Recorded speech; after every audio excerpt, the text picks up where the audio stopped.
Hello and welcome to Gardening with Ben's award-winning podcast, as voted by Grow Your Own magazine and by my followers and listeners.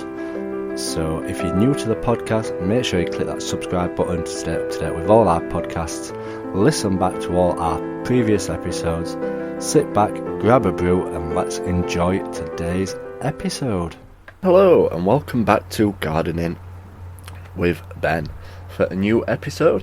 Well, the weather is certainly being nice this week so far. The temperatures are a lot nicer and yeah, it's good gardening weather at the moment. It's a shame that I'm not able to get to the allotment this week, but oh well, the weekend is nearly here and I'll be down there on Saturday morning. And now that it's starting to get lighter earlier, I'm hoping to start getting down to the plot a bit earlier. Usually I get there about 9:30, 10 o'clock, but I'm hoping to start getting there from about 8 o'clock soon and start cracking on with getting even more done down at the plot, because we've got to get the ball rolling and get things moving along pretty fast now. And if I'm wanting to get all the improvements done on my plot that I'm hoping to get done, we have got to put the extra time in and dedication into getting it done, because I don't usually stay in the afternoon. I usually like to get on in the morning and spend the rest of the afternoon at home relaxing. So I'll start going down earlier to the plot and hopefully we'll be getting those jobs done. And yeah, I'm certainly happy with how it's all coming along. I'm just been looking through my old photos, and usually I've got a lot of my seeds sown by now, but it has been a bit cooler this year. So I'm hoping to get them in the next couple of weeks. That is the plan anyway. We've still got to sort through everything that we are going to sow, and if we've got anything missing. And yeah, I still need to clean out all my seed trays and my pots, get them all washed down, get my shed finished, get my polytunnel cleared out. But the polytunnel I won't be using till the end of May, so we've still got plenty of time to get that all cleared out and tidied, because I'll only start using that when I plant my tomatoes up, and my cucumbers and my melons and my aubergines and my peppers. We're certainly going to have a lot in there this year, so hopefully we'll be getting some great crops from in the polytunnel this year. And now that I've repaired it, it should last for quite a while now. And hopefully, fingers crossed, it does, because we don't want to have to replace that cover. It's a big job replacing the cover on the polytunnel, digging out all the plastic and putting new stuff on, but it will need doing eventually. But we keep the plastic going a bit longer, a few more years, and we'll get it replaced eventually, and hopefully pretty soon. So as it's starting to get warmer, we need to start looking at how we can attract the wildlife to our garden. And wildlife is extremely important part of the garden and the allotment. And some people might think, well, why? But the reason why we need to attract the wildlife is because it helps us with growing the produce. And I've always talked about how we should be attracting the bees to the allotment. That is the number one thing to do, as obviously the bees help with pollination, the bees help create the fruit and the vegetables, and without the bees you'd be spending ages going around pollinating everything yourself on the allotment, which does take a lot of time and effort, and you certainly wouldn't want to be going around doing that every day. And the chance of getting stuff pollinated is a lot harder by doing it yourself. It's better for the bees to just jump around and fly onto different flowers and help pollinate stuff. So that is the key thing that I've been working on this year, to attracting the bees to my plot for the coming years and to help them. So the next key thing, what you need to be thinking about at this specific time, is how to attract the frogs to the allotment, because adding the frogs to the allotment is a very important thing to do, because we shouldn't be putting slug pellets down. There is natural methods by using beer or by using copper tape and stuff like that, but we shouldn't be putting slug pellets down. So the best thing to protect the allotment from the slugs is frogs, and frogs are obviously free. So yeah, you need to be looking at ways of attracting the frogs to the allotment, and quite a few allotment sites won't let you have ponds. My allotment site doesn't let me have a pond, but there is ways and means round that, and by meaning that I mean by not having an actual pond, but creating a shallow water area so that the frogs can use it. Obviously just using a box filled with water and making it pond friendly, and maybe attracting the frogs to the plot that way. The thing around having ponds is obviously to stop anyone from falling in them and drowning, whereas a small box, there's no chance of that, and you probably get away with it as well.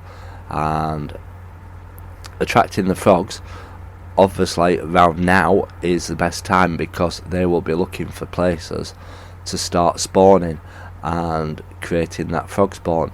And if you can attract the frogs to the plot, you have got your own slug protection away from keeping the slugs down.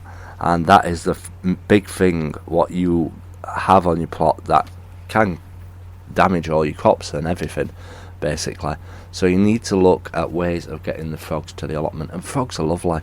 As a kid, I always used to hold frogs, and I used to stroke them and stuff like that. Yes, I did used to throw them on my sisters. Quite a bad child, but yeah, attracting the frogs to the plot is one of the best things that you can do if you can possibly do it. So have a look around, have a look at creating a wildlife area on your plot to attract them frogs to the plot. And the same goes for hedgehogs.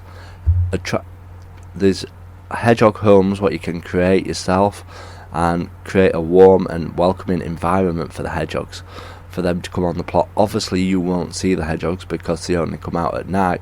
If you set up a wildlife camera on your allotment, which I've always wanted to do, so I may possibly do that eventually, because I'd love to see what wildlife comes down on my plot at night. Have a look at getting a wildlife camera and seeing if you can get hedgehogs on your plot, because again, they will eat the slugs, and slugs come out at night. They don't often come out in the daytime, they come out at the night time. And that is one of the reasons why a good gardening tip is, if you want to water your plot, water it in the morning before the sun and heat comes out, because the slugs don't come out in the daytime as often as the night time. A lot of people tend to water the plots at night, but that is when the frogs are attracted to the garden. So you're just creating yourself a bad way of gardening if you water at night rather than in the morning. So attracting the hedgehogs is another way. And then the next big thing to eat the slugs are the birds. Yes, attracting birds to your allotment. And obviously if you're attracting the birds to the allotment via seed or bread or other ways, they will spot the slugs crawling around on the allotment, and they will come down and swoop in and pinch them and eat them. And that is what you want to do. So attracting the birds onto your allotment is a big thing. Obviously you want to watch out for attracting pigeons onto your allotment, because they will decimate your brassicas. They absolutely love brassicas, broad beans. Yeah, plots can be devastated by pigeons. So you need to be careful of obviously keeping stuff pigeon proof, but attracting the smaller birds to your plot is a big must, and something that you should try and do. So yeah, attracting the wildlife to the plot is very important, and I'd say it's high on the priority list of things to do. So obviously I've been working on getting the bees to the plot, so my next task will be to try and get the frogs on the allotment, because I do want frogs on my allotment. I absolutely love them to pieces, and it's a good thing to have on your plot.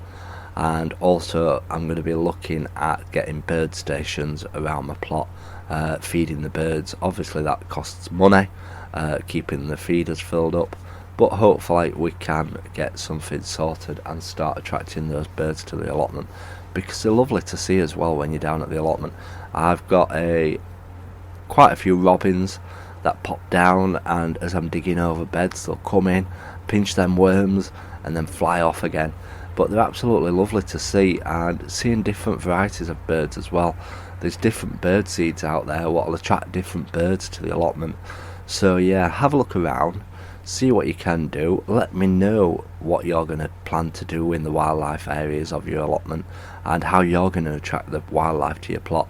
Send me a message. It's always great to hear from you, and I'd love to hear what ideas you've got of attracting wildlife to your plot.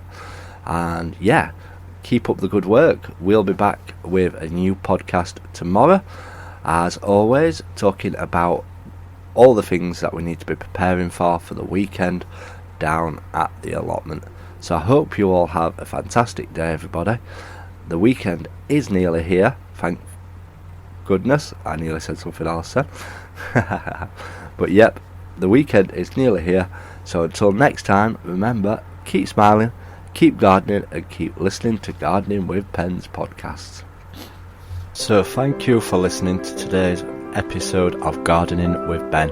We hope that you've enjoyed this episode.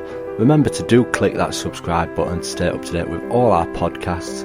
Feel free to share them on your Instagram stories so that it spreads the word about my podcast and we get lots more listeners. Feel free to check out my social media sites, Facebook and Instagram as well, Gardening with Ben, and also my YouTube channel, to stay up to date with all my handy videos, how-to videos, and sharing my tips and advice. And feel free to check the link as well in the description for my Gardening with Ben t-shirts. Lots of funny gardening design t-shirts in there for you to purchase at great prices too. So thanks again, and as always, remember, keep smiling and keep gardening.